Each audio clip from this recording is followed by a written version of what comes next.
Hello friends, आज की इस वीडियो में बात करेंगे शिक्षा के नवाचार में ह्यूरिस्टिक विधि की।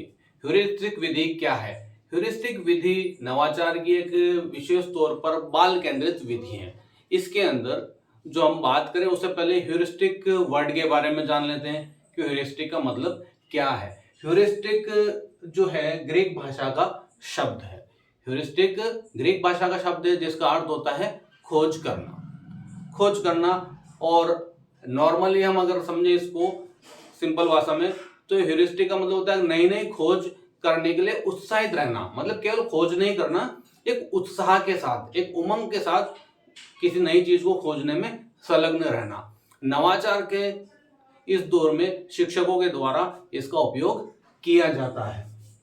यह एक बाल केंद्रित शिक्षण विधि है। मतलब इस शिक्षण विधि के केंद्र बिंदु में एक बालक रहता है, एक विद्यार्थी रहता है जो क्या करता है, एक खोजकर्ता के रूप में कार्य करता है। किस प्रकार से करता है कि वह एक स्वतंत्र कार्यकर्ता बन करके और अपने को दिए हुए दायित्वों को पूरा करता है और समस्या का समाधान करता है। इसमें शिक्षक की भूमिका क्या रहती है? शिक्षक कक्षा के समक्ष कोई समस्या रखता है और समस्या रख करके उसको हल करने का दायित्व जो है वो विद्यार्थियों को सौंप देता है।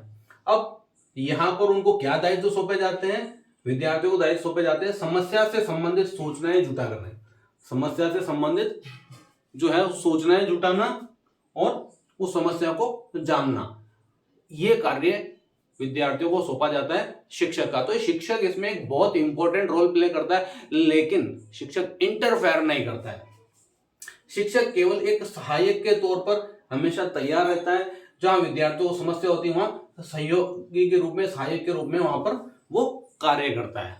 अब यहां पर शिक्षक कार्य कैसे करते हैं?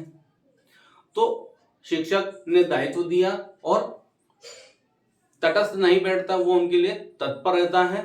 और यहाँ विद्यार्थी क्या करते हैं कि विद्यार्थी स्वतंत्र रूप से कक्षा में सभी अन्य मित्रों के साथ समस्या संबंधी विचार विमर्श करते हैं और समस्या से संबंधित आंकड़ों को एकत्र करते हैं, आंकड़ों को समायोजित करते हैं और जो आंकड़े, जो सूचनाएं और जो तथ्य वो एकत्रित करते हैं आपस में विचार विमर्श से, शिक्षक के निर्देशन के द्वारा उन सभी पर विचार विमर्श और अपने तर्क की सहायता से किसी निष्कर्ष पे पहुंचते हैं और समस्या का हल करते हैं। लेकिन ये सब कुछ इतना आसान नहीं होता है। इन सब के लिए जरूरी होती है एक शिक्षक की भूमिका। शिक्षक की जो भूमिका है वो महत्वपूर्ण तो होती है, लेकिन शिक्षक की भूमिका रहती किस प्रकार की है, अब हम थोड़ा सा उस पर चर्चा करते हैं। शिक्षक क्या करता है? शिक्षक उनको दायित्व देता है और समस्या रखता है। तो इसके लिए जरूरी क्या है कि शिक्षक स्वयं संबंधित विषय के लिए अपने आप में ज्ञान का भंडार होना जरूरी है। मतलब शिक्षक को स्वयं को उस समस्या से संबंधित विषय का पूर्ण ज्ञान होना चाहिए और वो एक निर्देशक के, एक इंस्ट्रक्टर के रूप में कार्य करे।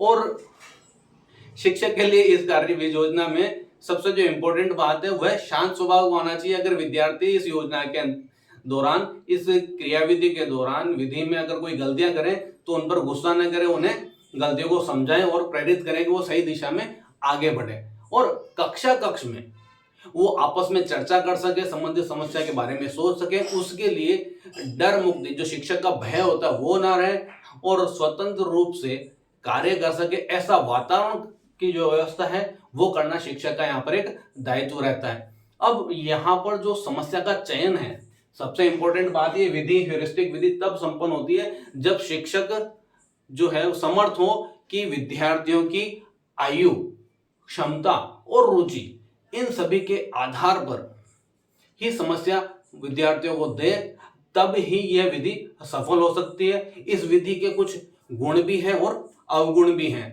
तो अब हम आगे चर्चा करते हैं ह्यूरिस्टिक विधि के गुणों के और इसके दोषों के बारे में।